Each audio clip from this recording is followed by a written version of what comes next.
Alors, juste au-dessus de l'exercice 10, tu as vu que prendre une fraction A sur B d'une quantité, ça signifie partager ta quantité en B parts égales et en prendre A parts. Donc c'est le cas ici, on a un dinosaure d'une taille de 9 mètres. On nous dit que sa tête et son cou mesurent 2 neuvièmes des 9 mètres. Eh bien, 2 neuvièmes de 9 mètres, ça veut dire que mes 9 mètres, je vais les partager en 9 pour avoir des neuvièmes, et ensuite j'en prendrai 2. Donc c'est ce qu'on fait ici. 9 mètres, on les partage en 9, donc on les divise par 9, et ensuite on multipliera par 2, puisqu'on en prend 2 parts. Alors 9 mètres divisé par 9, ça fait 1 mètre, et multiplié par 2, ça fait 2 mètres. Voilà. Exercice 10, donc une histoire de jauge, déterminer la quantité d'essence indiquée par chaque compteur ci-dessous, sachant que le réservoir a une capacité de 60 litres. Alors tu m'excuses pour l'impression, l'imprimante a eu quelques ratés.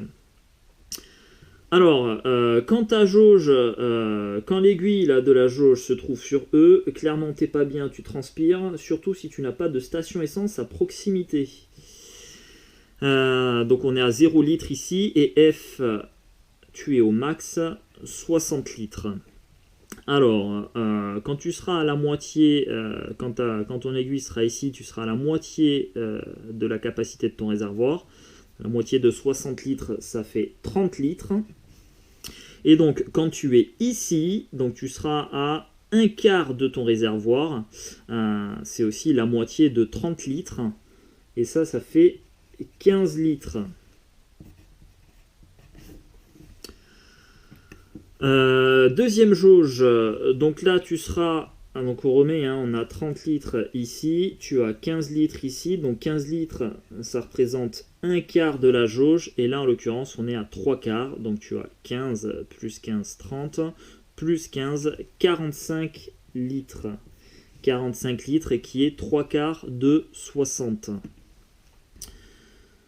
45 litres ici. Ensuite, là on est un peu plus précis. Donc on a 30 litres.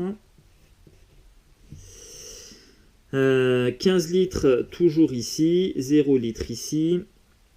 Donc là, entre 15 litres et 30 litres, il y a 15 litres d'écart. Ici, il y a 15 litres d'écart, et ces 15 litres, tu vois, on les partage en 3 parts. Alors, il n'y a que 2 petits traits de graduation, mais ces 2 traits définissent bien 3 parts. Une première ici, une deuxième ici, et enfin une troisième ici. Donc, si tu partages les 15 litres d'écart en 3, ça fait 5 litres. Et si tu rajoutes donc 5 litres à 15 litres, ça fera 20 litres. Et enfin, sur la deuxième graduation, en rajoutant à nouveau 5 litres, tu seras à 25 litres. Donc 15, 20, 25, 30.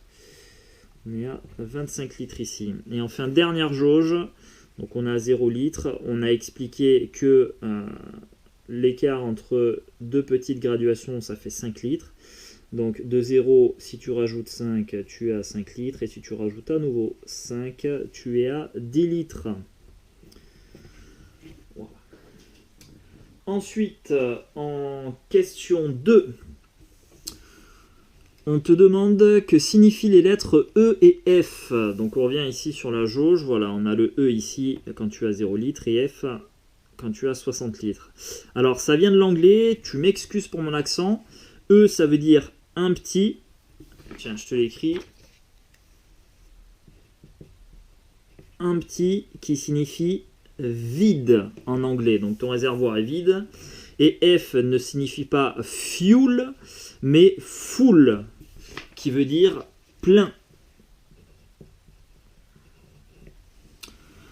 Et enfin, troisième question, que signifie le petit triangle équilatéral à gauche de la pompe à essence? Donc on revient sur le dessin ici, que signifie ce petit triangle-là? Alors, sur certaines voitures, il se trouve à gauche, et sur d'autres modèles, il se trouve à droite.